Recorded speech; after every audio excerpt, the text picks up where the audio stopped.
Hello and good evening, everyone. Welcome to the inaugural edition of the Town Hall series organized by Center for Public Policy Research.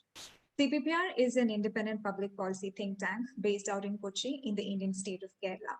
And our engagement in public policy, which began in 2004, has initiated open dialogues, policy changes and transformation in the areas of international relations, education, urban reforms, health, governance, and law, among others. The CPPR Town Hall series is a live virtual discussion forum for leading minds across the world to converse and critique the state of play in public policy. This inaugural edition will feature a deliberation on the economic emergency in Sri Lanka. To know more about what we do, please do visit our website www.cppr.in and our social media account, CPPR India. I'm Missy Solomon, Senior Associate Research at CPPR, and it's my great pleasure to introduce the speaker and the discussant of the event. Dr. Indrajit Kumaraswamy is the speaker of the event. He is a Sri Lankan economist and the 14th governor of the Central Bank of Sri Lanka.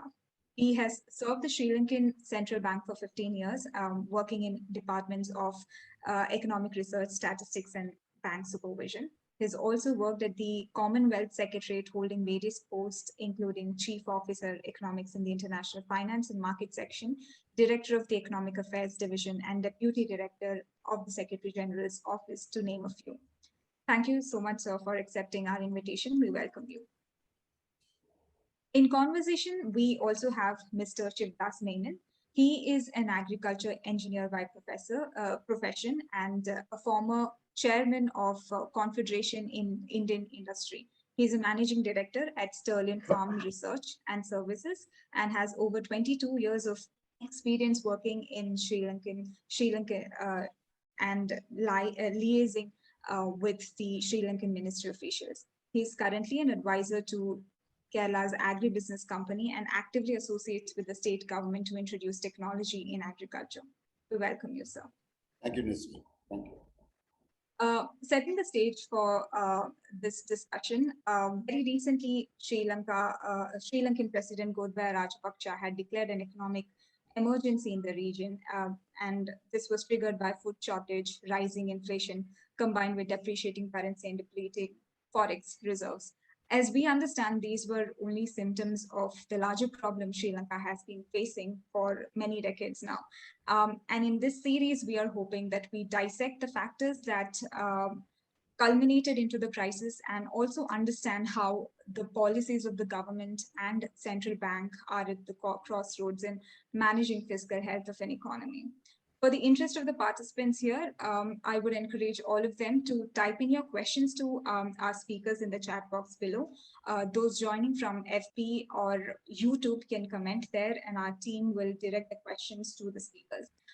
You can also share your thoughts on Twitter by using the hashtag CPPR Town Hall. And yes, with that, I would hand it over to Dr. Indrajit, sir. Over to you, sir. Thank you very much, Missy. And let me thank CPPR for inviting me to participate in this town hall. And it's a great pleasure to be part of a panel which includes the distinguished Mr. Menon, who I know has had many, many dealings with Sri Lanka over the years.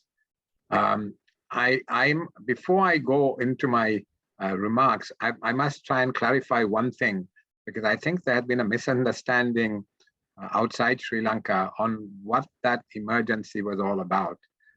There's a perception that this was because of food shortages and FX crisis, etc.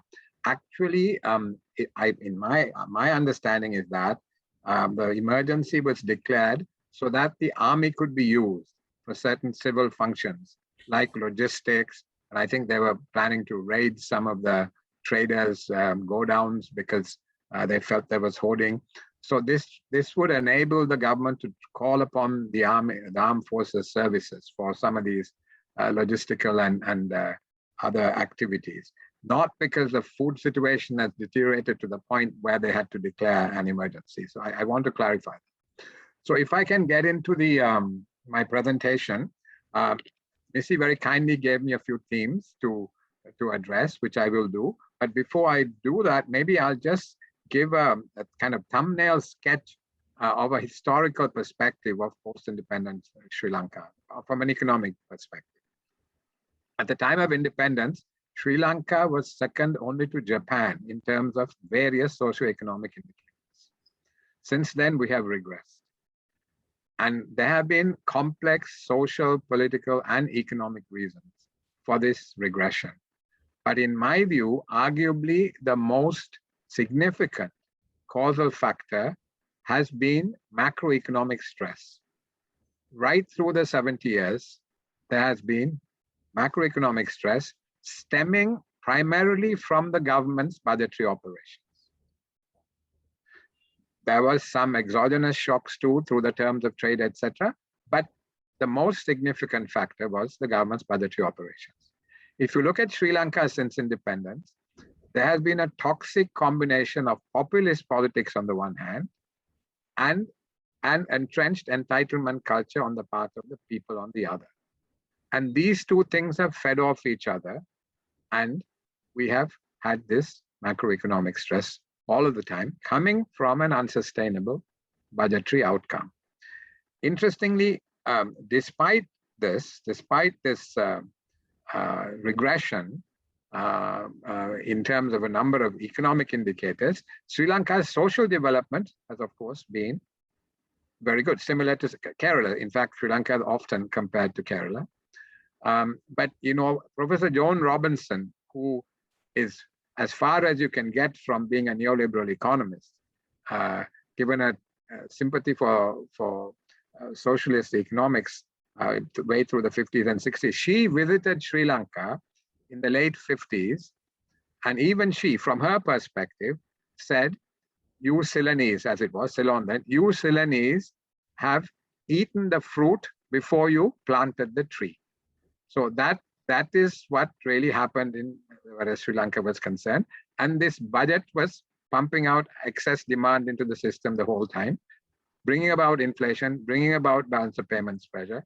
So if one were to caricaturize the Sri Lankan economy for much of the post-independence period, it has been a high budget deficit, high inflation, high nominal interest rate, overvalued currency economy. Diametrically the opposite to the successful countries of East and Southeast Asia. So that's just the Sri Lankan economy in a kind of a nutshell.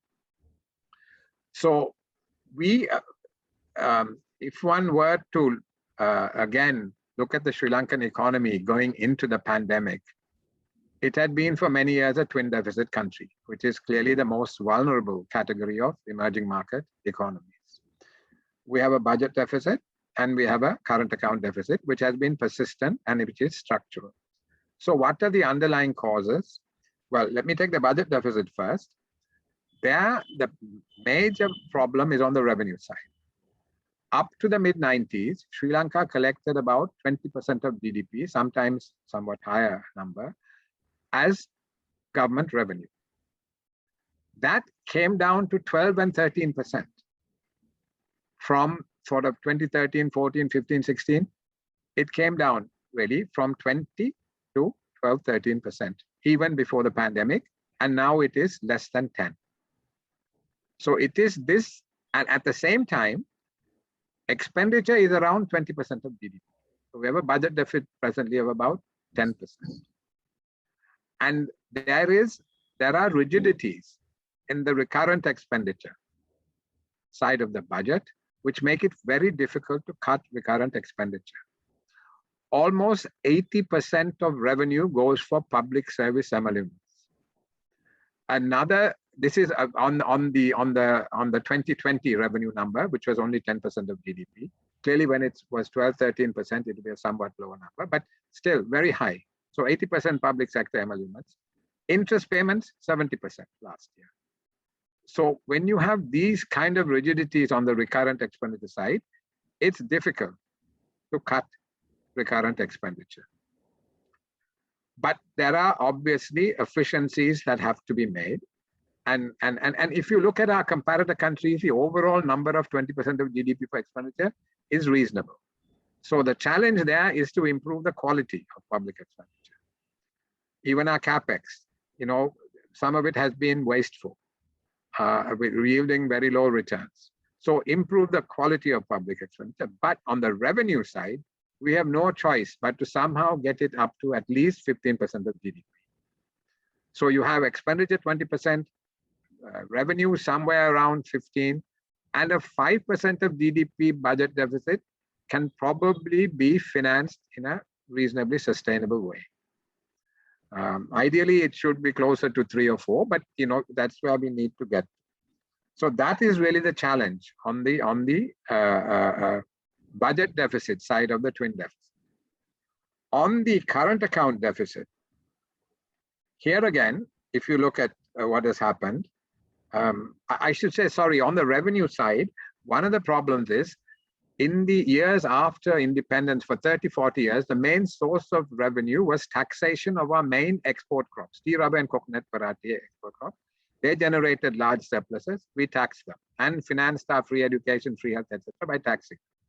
But a mixture of declining prices and higher wages has meant that those sectors no longer have the same surpluses, and we are no longer able to tax them in the same way.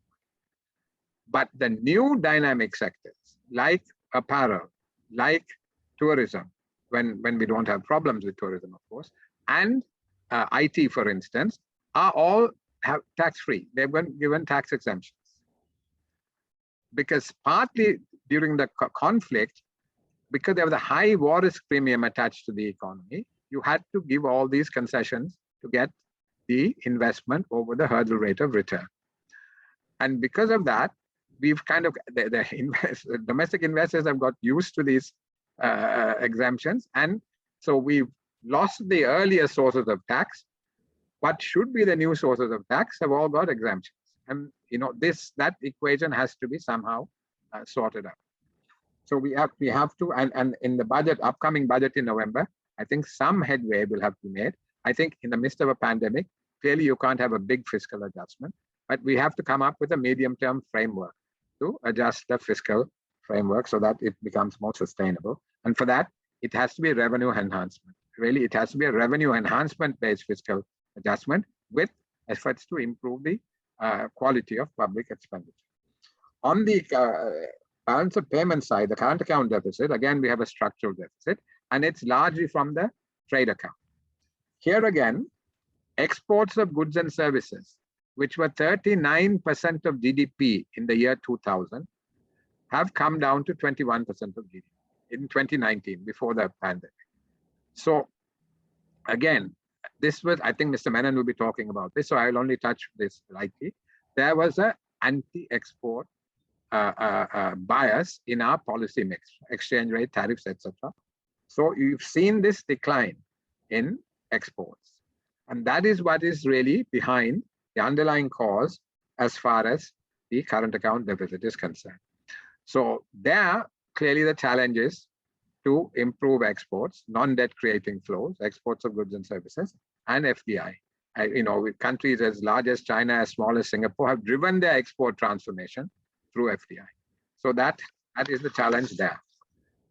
Now, so we are a twin deficit country, but the situation has become amplified in the last 18 months or so. Partly because of the pandemic, partly because of domestic policy response. So the finance minister, when he stood up to, he was appointed just a couple of months ago, when he stood up to make his maiden, this is Mr. Basil Rajapaksha, when he stood up to make his maiden speech in parliament, he said, I do not have any Sri Lankan rupees. I do not have any US dollars. So there's severe rupee illiquidity and there is severe dollar illiquidity. So let me try to explain why this illiquidity problem has become more severe in recent months. First, the dollar illiquidity. Two major reasons for the shortage of dollars. One is the collapse of tourism. Tourism, prior to the pandemic, earned about $4 billion US. There was a kind of a $2 billion net gain to the services account, and that has been lost pretty much, almost totally lost. In addition, Sri Lanka had been borrowing about $2.5 billion US a year from international capital. Now, the present government decided not to have an IMF program. And somewhat shortly after that, we were downgraded to CCC rating, which means we no longer really have access to international capital markets. So that $2.5 billion that came in every year through issuances of international sovereign bonds or international term loans is no longer available.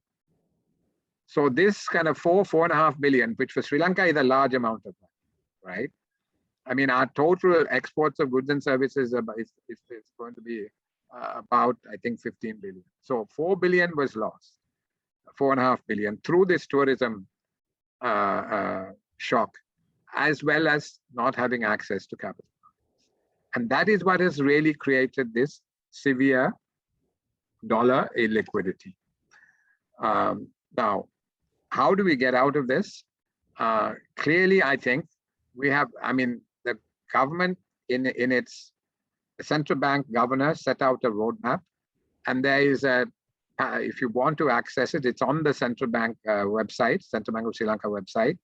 And if you look at slide 80 and 81, he lists potential sources of inflows. And from what I can see, this is a work in progress. We are still negotiating government-to-government loans, swaps with central banks, term loans from the market, all kinds of portfolio investment into rupee securities. All these items are there, but they are not nailed down. And we have a situation where our reserves at the moment are 2.6 billion US dollars as at the end of September. And our annual external, the government, the public government's external debt repayment is about 4 to 4.5 billion.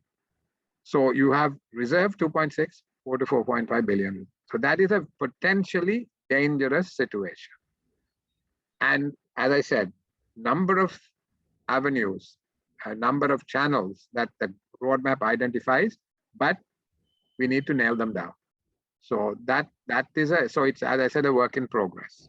So that's what has to happen really as far as the dollar illiquidity is concerned. And what the government has tried to do to tackle the dollar illiquidity is to introduce import controls and some capital controls.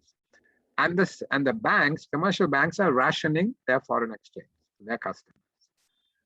So the government is using moral suasion to keep the exchange rate at 203 rupees to a dollar.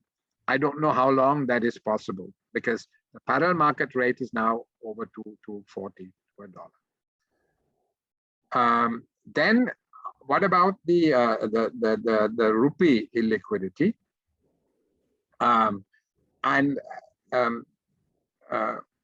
Sorry, before I go there, let me just say now. So what are the options? So I said there was a whole list of options set out in the roadmap, but which need to be nailed down. The other option, and the government has decided not to go to the IMF. The other option would be to go to the IMF. That would unlock other multilateral financing sources, from budget financing, budget BOP support from the ADB and the World Bank, and possibly Japan. And clearly it will begin to also restore our relations with markets if we have an IMF program which underpins the government's policy framework. The downside is the government feels there will be conditionality attached to it. And there is a possibility, because the IMF's operating procedures say that it cannot deal with a country where it deems that debt is unsustainable. Now, it is possible, given the metrics, our debt is 101% of GDP. Given the metrics, the IMF may insist on some kind of debt rescheduling, which is maybe another reason why the government is reluctant to go to the IMF, because they don't want to reschedule their debt. So I think they'll do their best to try to pay the debt off, and maybe at some point go to the IMF later on once they've got the debt level down. But the question for them, which they need to consider, is how much are we going to scar the economy through import restrictions and some capital restrictions to pay the bondholders 100 cents in the dollar when they have already discounted those bonds by upwards of 30%. So should we be, scouring the economy to pay these people the full dollar? Particularly as the major downside of a rescheduling is loss of access to capital markets. But we have already lost access to capital markets. Of course, there will be some reputational damage, but the government has demonstrated a willingness to pay by settling an ISB, International Sovereign Bond, of $1 billion last October, another $1 billion in July this year. So that the willingness to pay has been amply demonstrated by the government of Sri Lanka. So hopefully that will reduce the reputational damage that could come to a rescheduling. And maybe when we go back to the markets, the premium we have to pay may not be quite as high because we had shown a willingness to pay. So these are things that the government is grappling with. On the LKR illiquidity, the Sri Lankan rupee illiquidity, as I said, there has been a persistent structural deficit in the budget, but things got much worse because one, the economy has slowed down, so the revenue collection has come down. On top of that, in December 2019, the government gave a wide-ranging package of tax reductions. It was a kind of a Laffer curve effect they were trying to do, trying to get the economy activated so that they can collect more tax. But the pandemic came. So they've got stuck with very low revenues. And the central bank has made up for it with very large-scale monetization of the deficit. I'm not going to give you numbers because they're eye-watering and I don't want to reveal it. But eye-watering numbers of money has been printed by the central bank, but it can't go on. It was okay when the economy was contracting and operating below capacity, but now there is signs of recovery, though there was this recent wave that has slowed things down. But as recovery takes place, the space for this MMT, as they call it, modern monetary theory, in an economy which doesn't have a reserve currency anyway, becomes less and less. And we are already seeing signs of the central bank's deficit financing feeding into inflation and also feeding into imports and balance of payments pressure. Despite the import restrictions, imports have gone up. And I think the central bank financing is part of the story, as some of it is leaking into imports. So what the central bank would need to do here is basically get revenues up and have to rely less on the central bank.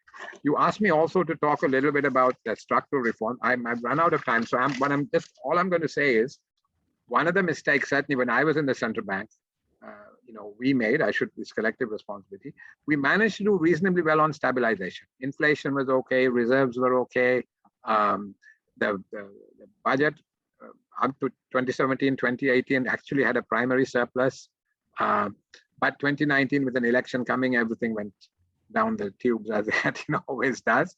But there was some semblance of order from a stabilization point of view. But for various reasons, the structural reform agenda to increase competitiveness of the economy did not go ahead. So I keep asking myself, what is the verdict I would give on my 3.5 years in the central bank? One could say that the operation was reasonably successful, but the patient died. The patient died because the growth rate was only 2.3. So that, so we need to do both. Stabilize, do the structural reform. And the whole SOE reform, factor markers, doing business index, investment promotion, trade policy. I think we have to basically grab onto India's tailcoat or whatever you call it. That we can talk about that later. And enhancing training skills and education. One point to make: our demographics is against us. We have started aging. We have started getting old before we got rich, which normally you start getting old when you become rich. We haven't, because of the success in educating the girl child. We had a fantastically successful voluntary family planning program. I suspect Kerala may have had the same experience. I don't know. Yes. Yeah. So because of that, we can't drive growth through labor augmentation anymore. So it has to be through productivity growth. It has to be through innovation, etc. So that whole ecosystem also has to be driven. So to conclude, Sri Lankan economy has major challenges, no pain-free options ahead of us, and I think things may well get worse before they get better. Thank you. Thank I've you gone so over, much, I'm sorry. Indrajit sir, for those insightful remarks.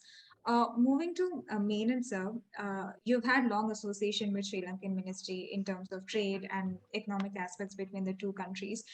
What is your comment and view on the ongoing crisis, which was detailed out by Indrajit sir? Over to you, Menon sir. Dr. Kumarasamy, excellent analysis. I enjoyed listening to you. You're a finance person. Basically, I'm an agronomist and been working very closely with Sri Lanka and India, mainly and in Kerala. I always felt that agriculture was being ignored by Sri Lanka. You know, you have your export of tea brings in almost about 3% of your GDP. It used to be. And okay, I'm coming to your fertilizer policy as it is. And you have been giving almost 80% subsidy for the fertilizer, the farmer. So that was without educating the farming community properly. That has brought in a lot of health issues, especially in the paddy sector. Sometimes I feel it worked out cheaper than fertilizer, works out cheaper than soil. So suddenly now what has happened in the recent past, this government, they decided to go in for organic farming or stoppage of complete chemical fertilizers into the country. That was a suicidal decision. And though there is enough food material available in Sri Lanka, the production has drastically come down. And I know you were with John Keels also, having plantations. I've been reading it. I think the plantation business industry also not been supported well. This is one. I feel very sad that, Sri Lankan Ceylon tea is so famous. How the government can discourage or not encourage the plantation group. I'm not finding fault. This is my observation. Second thing, lot of natural resources you have, Dr. Kumarasamy. Like I've been working with the government of Sri Lanka, asking them to convert the rock phosphate what you have, epimela, rock phosphate, a large quantity, almost about 60 million tons reserves you have. And I even took a delegation from here and a company showing interest in converting the rock phosphate into SSP. Now I was told there is a shortage of single superphosphate or double superphosphate, whatever maybe, in Sri Lanka, which I don't know with what reason that they are not tapping it. Anyway, that is, these are the things I thought I must tell you. And moreover, tourism, of course, I can understand because of the COVID spread, there was a drop in that nobody could help it. But India stands the number one tourist to Sri Lanka. But likewise, encouraging the tourism to that country, the industry was not, in fact, I'll tell you, I think I would have taken 4 delegations, but it was a disappointment. I could not do much of business with Sri Lanka or joint ventures. And I don't know why both the countries are shying away, India as well as Sri Lanka, shying away from having a joint ventures. For information, your products, coconut products, world famous. And wherever you go in the US or UK, you find Sri Lankan coconut products, whereas India is struggling, Kerala is struggling to place their products into the world market. So I always tell them, look, and Sri Lanka, India is a big market. But unfortunately, I think import duty is stopping them to enter India in a big way. So I will always tell them, look, work out a sort of a joint venture. There are, Sri Lankans have the knowledge, and we have the product here cheaper than coconut is cheaper than Sri Lanka in Kerala. Worked out that India is a big market, and put the products into the world market. That would give a win-win situation. And I think with your influence, you have been in a very senior position in Sri Lanka. I think with your influence, I would suggest, even now it's not late, the industry is ready to work with Sri Lanka. But that, I don't know, they're little shy. They are shying away, and they're trying to establish business with China. That's not bad. You can establish business with them. But India is doing well, growing, doing extremely well, and Make in India has become a sort of a, it's actively we are doing it. And that sort of a, working very closely with this continent, this country would certainly help. Now, organic farming, I think that's a mistake. This is going to create a lot of a problem in that country. And I'm sure now I get a lot of calls from Sri Lanka, like companies like Akstar and all that, asking me to help them to set up a, biofertilizer units. But they themselves are not very sure how far they'll be able to introduce the product. And there are a lot of restrictions in exporting products also to Sri Lanka. Sometimes I feel my companies also exports products. And sometimes I feel it's easier to export something to UK than to Sri Lanka. It is not that they are against buying things from India or so, but understanding the companies, the supplier and the buyer, and that sort of an understanding need to be there. And whatever quality required in Sri Lanka can be produced in India. Vice versa, Sri Lankan products can be brought in India. For information, Kerala alone consume 150,000 tons of rock phosphate every year. And you have about 60 million, 60 million, stock, reserves of rock phosphate. I don't know why the rock phosphate is not exported to Kerala. We are getting rock phosphate from Rajasthan. It's almost about 3,000 kilometers away from Kerala, whereas Sri Lanka is hardly, the distance. So these are the things. Or suppose they don't want to send raw rock phosphate, they can very well value add. There are companies interested in setting up value-added companies there in Sri Lanka. These are the things I thought I went into the mind, and as a businessman, I feel little disappointed. I like Sri Lanka; they are very nice people, friendly people, but opportunities not being taken advantage. So that's what I would like to tell Dr. Kumar. Thank you, Menon sir. So we've got a few questions from the audience, but before that, I wanted to ask a question related to, connected to what Chivda sir just mentioned about the policies like import bans and on chemical fertilizer. So Sri Lanka sort of has significant export revenues coming from the agriculture sector. And as indicated by Indrajit sir, the country is in need of external finances, and it requires pro-export policies as well. So if they continue to have some of these current policies that have anti-export bias, how serious would that impact be going forward? So this question could be answered by Shivdas Menon sir, and connected to this question is directed to Indrajit sir. So Sri Lanka is also a very, it consumes more than it produces, which is evident from the trade deficits that we have seen. Now, taking the case of the import ban fertilizer, it is said that the move was to reduce imports, but now there also seems to be a vicious cycle because it has also affected Sri Lanka's export potential.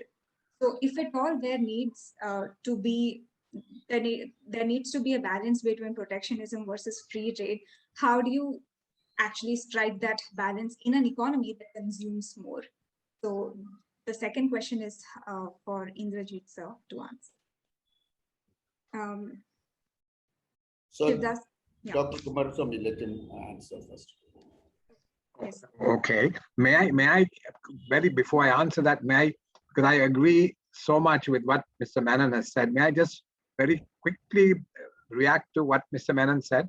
Because I think on every point, I really agree. Yes? May I? Yes, sir. Yeah, please, Okay.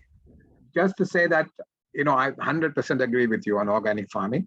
If we wanted to do it, maybe, as you suggest, we do it over 10 years. Exactly. Maybe. Exactly. Gradually, yeah, whatever. This is a shock, and the consequences are going to be quite severe going forward. We haven't really begun to feel it yet. Yes. Our major cultivation season for rice is about to start. It could get affected. Tea is already beginning to get affected, etc. So there is a problem. Also, the neglect of the agricultural sector. We have essentially trapped people in low productivity, low income agriculture. We have given a lot of subsidies, fertilizer subsidies, free water, guaranteed price, etc. And at the same time, because of population pressure, particularly in the southwest quadrangle where the population is concentrated, the size holding of distribution of holdings is now very, very small. They are not economic without this massive subsidization. And so, so farmers they only survive because of the subsidies. And instead, I think what we should be doing is to get other sectors of the economy going, shift. There was a Harvard group which said that the share of the population in agriculture, instead of being 25% as it should be, at our level of development should be closer to 15. Yes. And the rest of it should be absorbed by other sectors. So we need to create investment dynamism in other sectors, in industry services, to absorb this agricultural labor so we can have higher productivity agriculture. Because at the moment, it's highly inefficient and it's a net deficit sector by quite some distance. And the other thing is about the bilateral relations. As you say, there is the India First policy, there is a Make in India strategy, and for years, the infrastructure in both countries was very poor. So the transaction costs of having supply chains across the border was just not viable. But now ports, airports, roads, everything is improving in both countries.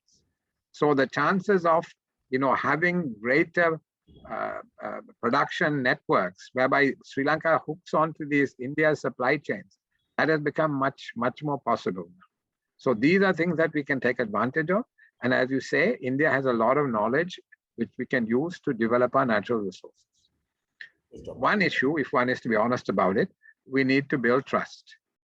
Yes. Now, I'm a Tamilian myself, but as you know, that issue has got in the way of the relations between the two countries.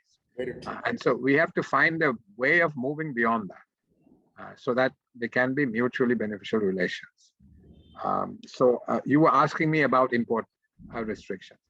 Now, clearly, the positive thing is that in the roadmap, as also earlier on, the very senior government people have said these import restrictions are temporary. There is also a legal barrier because we have signed up to Article 8 of the IMF, which requires liberalization of all current account transactions. So we can't put quantitative restrictions on current account transactions, i.e. imports, etc. But there is a provision to do it under emergency conditions. So we can say we've done it under emergency conditions, but it has to be temporary. And the government has said these are temporary. So hopefully at some point, once the foreign exchange situation improves, they will be removed. Not only is it the IMF's Article 8 prohibition that affects us, but the WTO also. These quantitative restrictions we have introduced also violate our WTO commitments. So again, you can do it under emergency conditions, but we have to notify and come up with some kind of strategy to get out of it. And the government has said it would do once the foreign exchange situation improves. Dr. Kumar, in fact, I mean, there is no much of restriction for import to that country. I don't say so. You were very actively involved in the research institutes when you were in Sri Lanka. Yeah.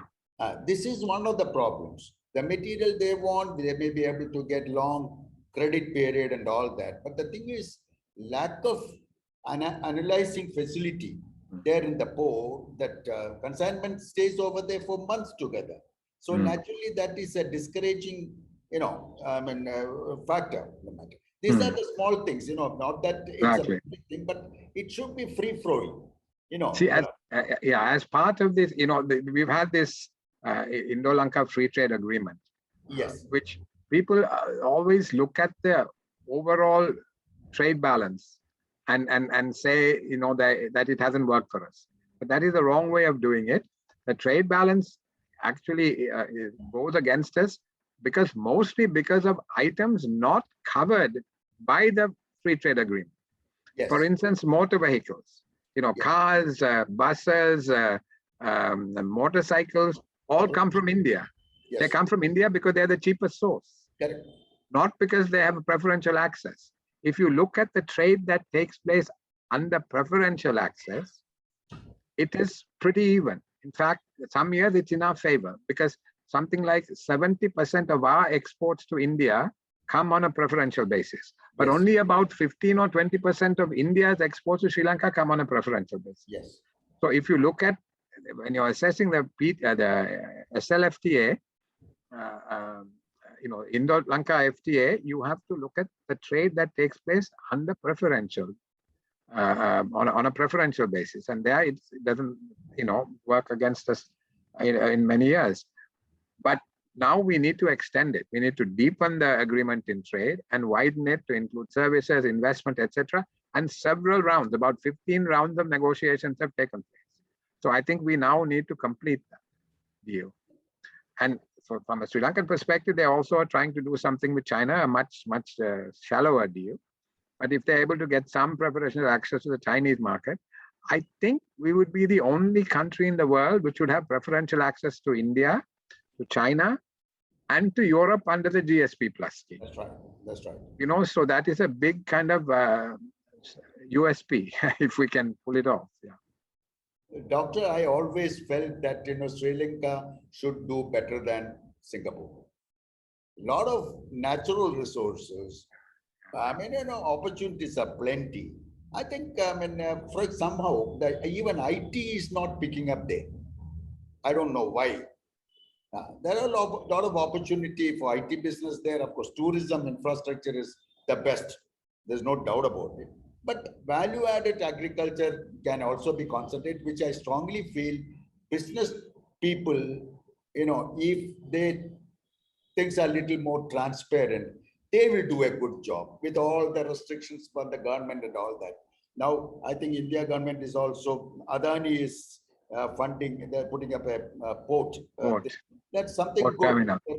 There was some sort of a problem, in the minds of the central government, but that's been removed out. I'm sure that things will be better. After the COVID, we have decided to take few delegations there, and we totally ignored the Northeast. After that, we had gone not over there. A lot of opportunity, especially a lot of Tamil families are there. They would like to do business with you. I think future is good, except that agriculture, that sudden, I don't know whose advice they have taken on the organic farming. That is a wrong decision, I feel, Doctor. Yeah. Okay. You see? I agree very much with what Mr. Menon is. No, hope things will be all right. No, they can be. They can be. Yes. So we'll take one question from the audience. This question is coming from KV Thomas. He is a senior fellow in CPPR. So the question is, the budgetary deficit, GDP fluctuations, and draining out of foreign exchange reserves are some of the economic maladies in many Southeast countries. So the governments overcome such factors through sound economic policy. The question is, why hasn't Sri Lanka been not been able to do so? Is it due to the over dependence of the government over concession loans from other countries and IMF? Yeah. So yeah, some people, we have had 16 IMF programs, 16. And we also got very generous levels of foreign aid because we were the second country after Chile to liberalize our economy. Of those countries which went down the autarkic route, we were the second country after Chile to liberalize our economy in 1977. I mean, India did in 91, we did in 77.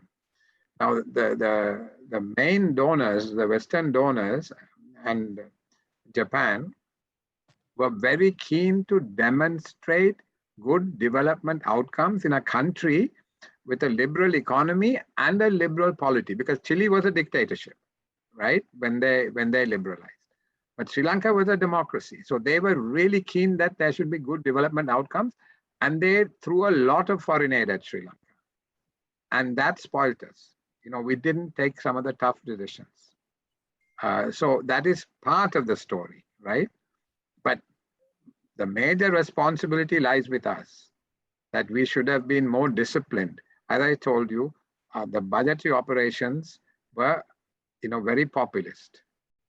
And the central bank, for much of the time, was supporting, instead of leaning against the government's fiscal excesses, there was fiscal forbearance in monetary policy. So you had indisciplined fiscal policies and fiscal forbearance in monetary policy, which is what is basically, again, they work together to bring about very, inevitably bring about macroeconomic stress. So what we need to do now, and we tried in up to in the previous period, to bring in a new central bank bill, which was to give greater autonomy to the central bank. And one of the provisions was that the central bank could not buy government paper in the primary market. Oh, I see. That was what we built into the system, tried to build into the system. And we also built in some other thing. For instance, the Secretary of the Treasury is an ex officio member of the Monetary Board of the Central Bank.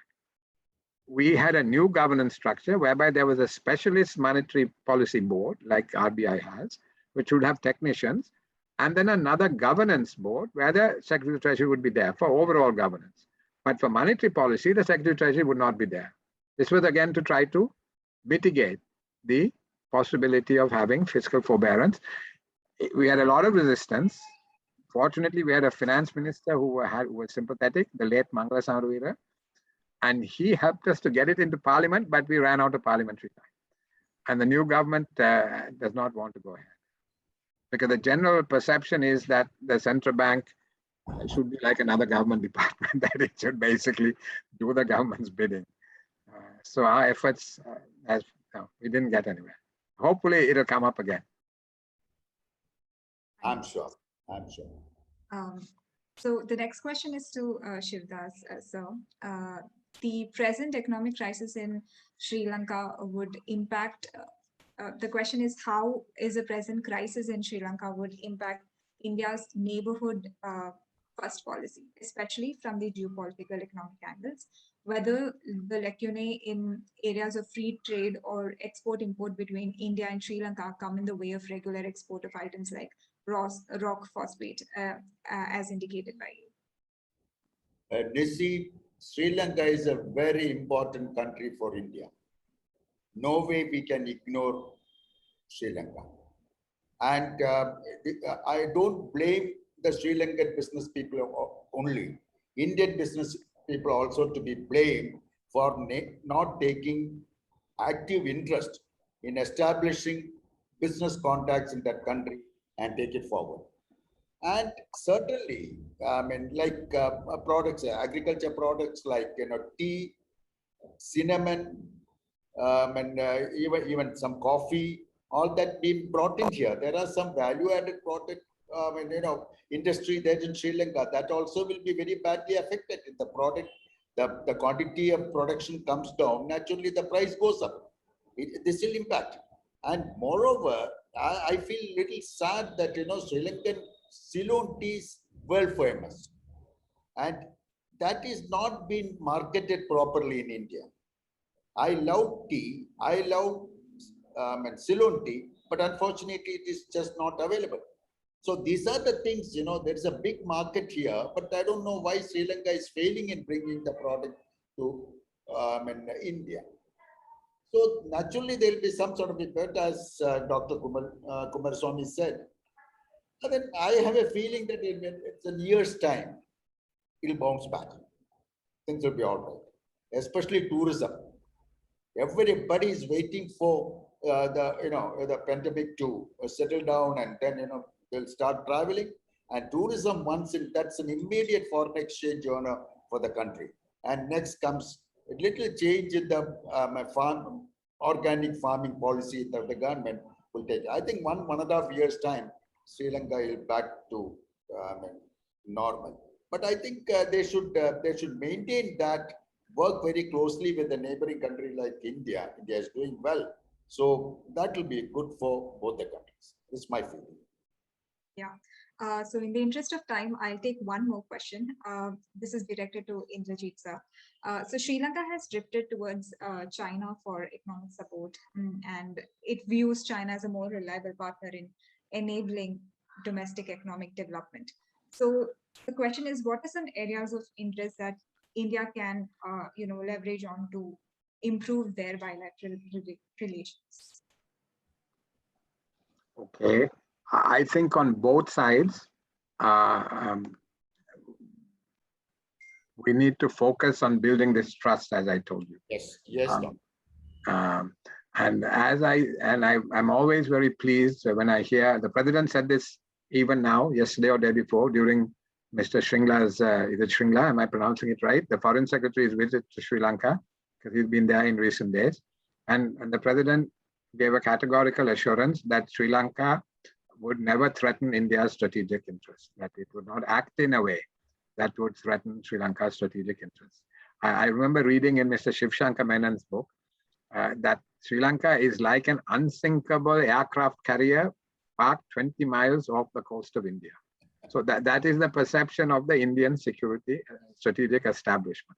So we need to be conscious of that. We need to be very conscious of that. And all your strategic assets are in the south, right? Because of China and Pakistan. The nuclear program, the munitions, everything is in the south. So clearly you cannot afford a third party footprint in Sri Lanka. And that is something that India has made clear from the time of Mr. Nehru, Pandit Nehru. So that is something we need to internalize and understand.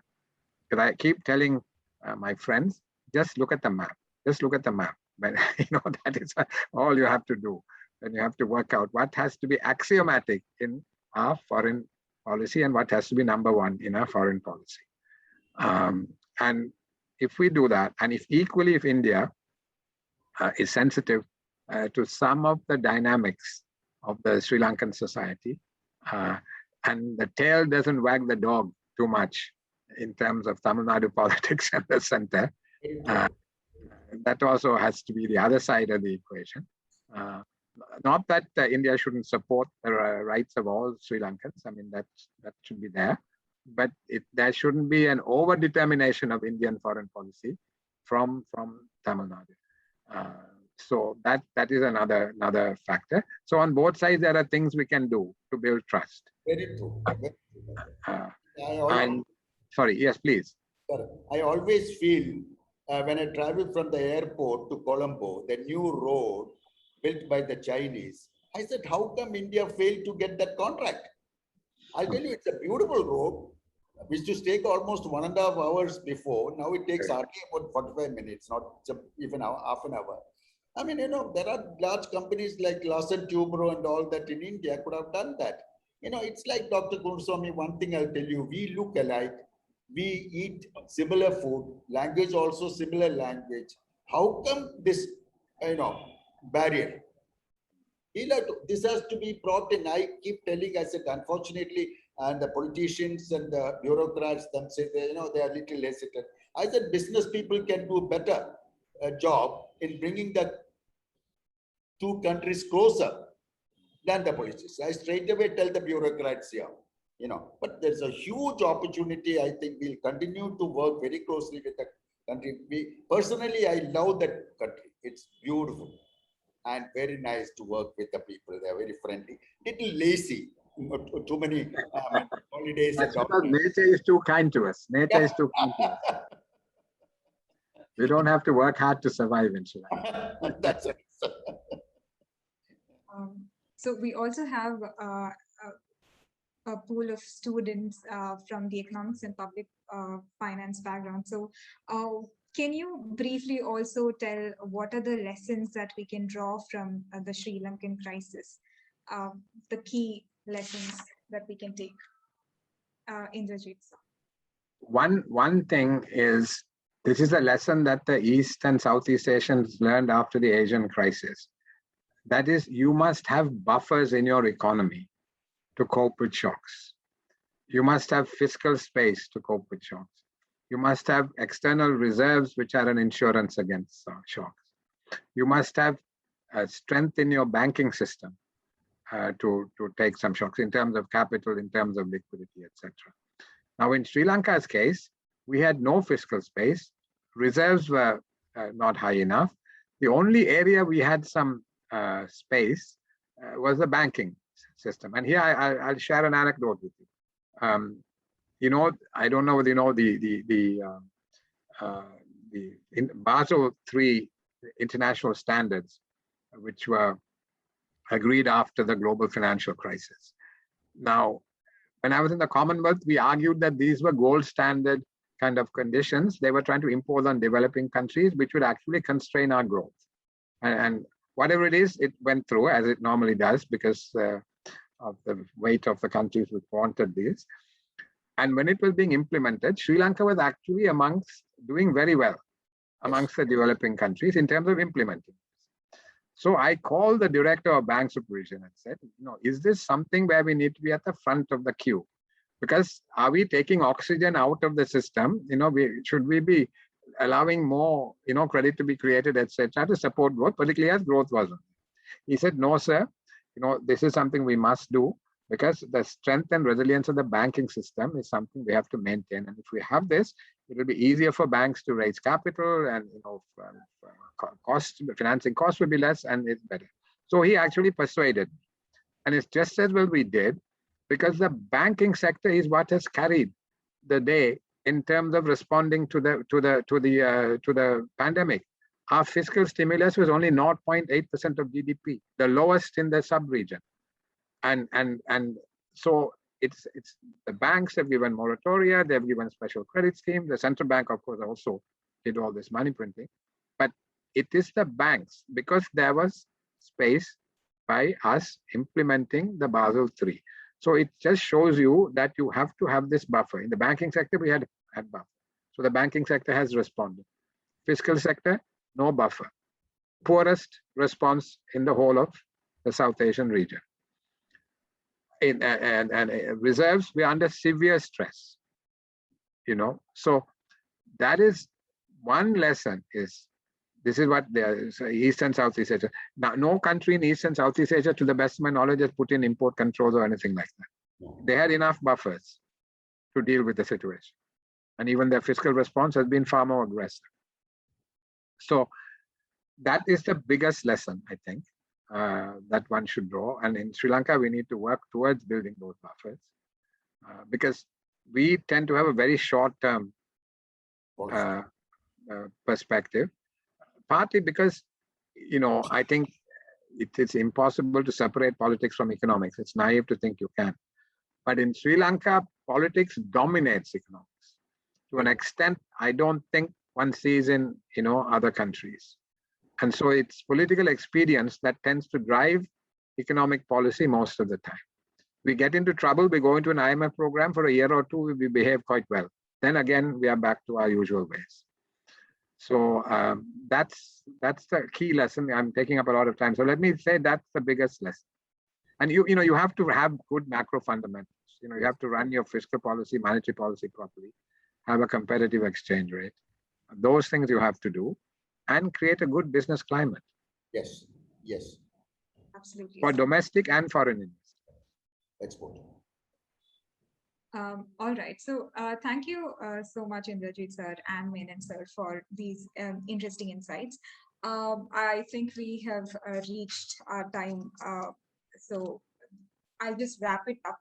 Uh, so we've had an overview of the macroeconomic landscape of Sri Lanka, and there are many important lessons to draw from, especially understanding how persistent fiscal deficit can impact an economy. This is also a clarion call to Kerala, which is famous for high social indicators and infamous for fiscal profligacy. So it serves as a reminder on a lot of factors that are that Sri Lanka is facing. And yeah, other key takeaways from the discussion is with regards to policy, especially the ban on chemical fertilizer and the switch to organic farming.